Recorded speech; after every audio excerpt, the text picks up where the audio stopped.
A Embrapa Gado de Corte realiza, entre os dias 3 e 5 de outubro, em Campo Grande, Mato Grosso do Sul, o segundo curso Mapeamento Aéreo com Drone aplicado no agronegócio, uma capacitação que tem crescido muito no campo. O curso aborda desde a parte teórica até a prática, trazendo para o participante todas as informações necessárias para aplicar essa tecnologia no campo, desde conhecer o aparelho, aprender a manuseá-lo e também processar as imagens do computador. Olha, quem está aqui com a gente hoje no Bom Dia Produtor é o Camilo Carromeu, ele que é um dos organizadores do curso promovido pela Embrapa. Camilo, muito obrigada pela sua vinda aqui, um bom dia para você. Bom dia, eu que agradeço. Bom, a gente pode dizer, Camilo, que os drones invadiram os campos do agronegócio?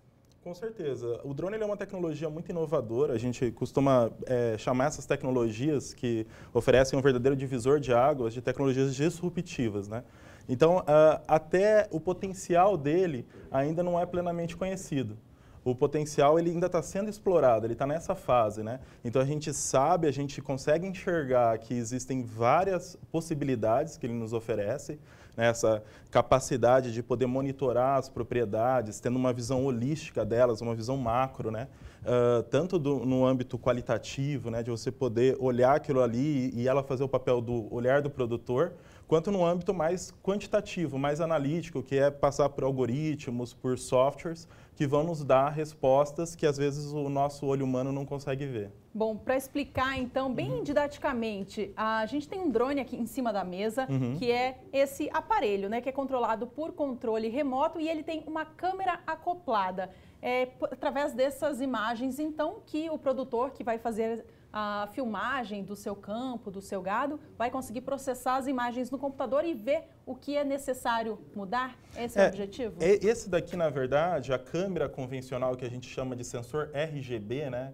É o sensor convencional, a câmera que a gente está acostumado a tirar fotos e tudo mais, é apenas um dos sensores passíveis de serem utilizados. Mas existem outros, né? Você pode colocar sensores, por exemplo, de infravermelho, sensores multiespectrais. Então, esses outros sensores, eles trazem outras possibilidades. Então, são várias as funções do drone? Várias as funções. Vai depender principalmente dos sensores utilizados. Por exemplo, existem pesquisas da Embrapa onde está se utilizando sensores multiespectrais para poder detectar a presença de pragas dentro de determinadas cultivares, como o milho, por exemplo. Então, você consegue, com isso, fazer um ataque preciso com pesticidas e assim por diante, somente naquela região que realmente precisa. Bom, esse é apenas um exemplo, né, Camilo? Quais são as principais aplicações, então, do drone na agricultura e também na pecuária? O que a gente pode destacar? O drone, aqui, principalmente na Embrapa Gado de Corte, né, as nossas pesquisas são principalmente em cima de pecuária. Então, ele está sendo utilizado aqui no âmbito de duas pesquisas científicas principais. Uma pesquisa que a gente chama de pesquisa com fenotipagem em massa. Então, ele vai nos auxiliar a poder buscar indicadores fenótipos de cultivares dentro de determinada dos nossos lançamentos de cultivares, né? E outra pesquisa que é no âmbito do protocolo CCN, que é o carne carbono neutro. Então, para você poder homologar uma área dentro desse protocolo, você precisa tirar determinados índices da área, né? Então, esses índices, eles te falam quão aderente você está ao protocolo. Então, a gente também quer fazer isso por meio de drones, né? De forma massiva. Mas ele não para por aí, que nem, por exemplo, que tipos de índices nós estamos buscando? Buscando saber, por exemplo, no entorno das áreas, qual que é a quantidade de pastagens degradadas, a contagem do número de animais, até mesmo inferir se aquele lote de animais que eu estou filmando com drone, ele está ganhando peso ou não. Às vezes eu não consigo ter o valor absoluto, por exemplo, do peso do lote, mas eu consigo observar uma curva crescente no ganho de peso. Então isso já ajuda bastante o produtor. Além disso, por exemplo, ver se a presença de insumos dentro de coxos, situação da infraestrutura da fazenda, como cercas e a infraestrutura geral, né, de construções e assim por diante. Então, assim, os usos são ilimitados. Já na parte da agricultura, que nem eu dei o exemplo, né, de você conseguir detectar não apenas a presença de pragas, mas também a concentração, hídrica, desproporcional em determinados talhões e assim por diante. Então, tem muitas aplicações. Bacana. Olha, para quem está chegando por aqui agora, eu estou conversando com o Camilo Carromeu, um dos organizadores do curso que a Embrapa Gado de Corte vai realizar em Campo Grande, Mato Grosso do Sul, no início de outubro, de 3 a 5. A gente tem imagens ali, você estava conferindo, do primeiro curso, então esse já é uma segunda edição. Essa segunda edição surgiu com uma demanda forte pelo público do setor em se capacitar para isso, né, Camilo? Isso mesmo. O primeiro curso, que foi em comecinho de julho, nós abrimos 20 vagas e rapidamente essas vagas lotaram e nós tivemos que abrir mais 20. A gente dobrou o número de vagas, né? Então, e ainda assim ficou muitas pessoas de fora. Então, a demanda era realmente muito forte. Então, a gente fez agora esse repeteco, né? Essa segunda edição do mesmo curso para poder atender essa demanda. E em novembro, nós vamos fazer um curso avançado. Então, as pessoas que já tiverem feito a primeira edição vão poder fazer a segunda, né? Aquelas que quiserem, que é um curso avançado onde vão ser utilizados sensores, esses tipos de sensores que eu comentei, que nem sensores multiespectrais, sensores de infravermelho e assim por diante. Certo. E vem gente de outros estados também fazer o curso, né, Camilo? Não é só aberto para Campo Grande. Sim, o curso ele é aberto para todo mundo, né? Então, na primeira edição, a gente tivemos participantes de Roraima, tivemos participantes do Acre, tivemos participantes de alguns estados do Nordeste. Então, assim, foi bem eclético mesmo a participação. Veio gente de todo o Brasil e agora, para essa segunda edição, nós estamos com uma procura bem grande também.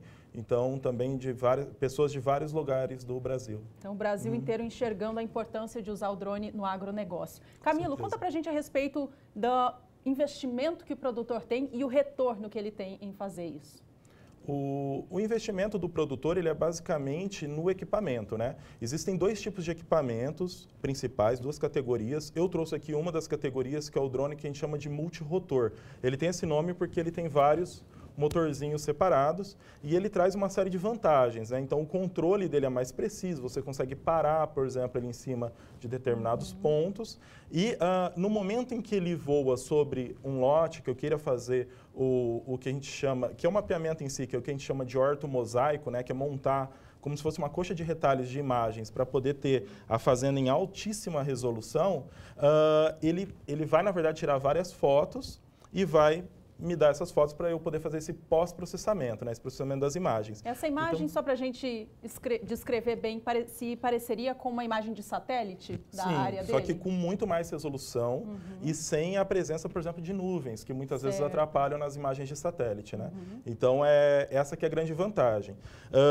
O outro tipo de drone que a gente tem é o que a gente chama de asa fixa, que é aquele bem parecido com um avião mesmo, certo? O avião convencional. Então, ele é um formato de um avião, só que menor, né? Mas parecido com aqueles aeromodelos que nós estamos acostumados. A vantagem do asa fixa é para grandes áreas. Então, esse daqui é um drone que ele vai ter uma capacidade de voo de aproximadamente 30 minutos, né, de bateria. Então, você faz um voo. Se a área for muito grande, você tem que pousar, trocar a bateria, fazer novamente. Um drone asa fixa, a capacidade de voo dele, a autonomia, né, ela já vai para mais de 2 horas. Então, para áreas grandes, ele vai ser mais indicado. Entretanto, o custo é maior no asa fixa. Esse aqui é um drone que o custo é menor. Então, se você pega, por exemplo, um drone como esse aqui que eu trouxe, o investimento nele é na casa dos R$6.000, mais ou menos. Você já tem um equipamento bom, muito confiável, que você já consegue fazer os seus primeiros voos, né? E mapear áreas dentro de um determinado tamanho. A partir de áreas muito grandes, aí o seu investimento vai ter que ser maior, aí vai ter drones de todos os valores, varia até R$100.000, que são drones que vão pegar toda essa área da propriedade maior. Certo. Camilo, é preciso uma carteira de habilitação, vamos dizer assim, para pilotar um drone? Um dos assuntos que é visto no curso é justamente sobre a legislação. Nós temos uma legislação bem nova, ela é do começo do ano passado, ela está alinhada, na verdade, com a de outros países da Europa, Estados Unidos e assim por diante. E, basicamente, o que essa legislação ela traz, você não precisa de um brevet nem nada assim para poder pilotar o drone, mas você tem, sim, alguns requisitos que são explicados no curso, né? Então, por exemplo, para pilotagem comercial, que a gente fala, porque você separa, né, os tipos de drones em 2 linhas, os de uso recreativo e os de uso comercial, né, uso profissional. Os de uso profissional é exigido que você tenha, por exemplo, seguro, certo? Então, você precisa ter um seguro para poder levantar voo, né? Então, existem, sim, uma série de critérios. Não existe uma carteira, mas existem alguns critérios que têm que ser respeitados. Esses critérios são explicados no curso. Certo. E para a gente finalizar, então, Camilo, para quem ficou bastante interessado em fazer esse curso, ainda tem vaga para esse de outubro? Tem sim, ainda tem vaga, são as vagas finais, né?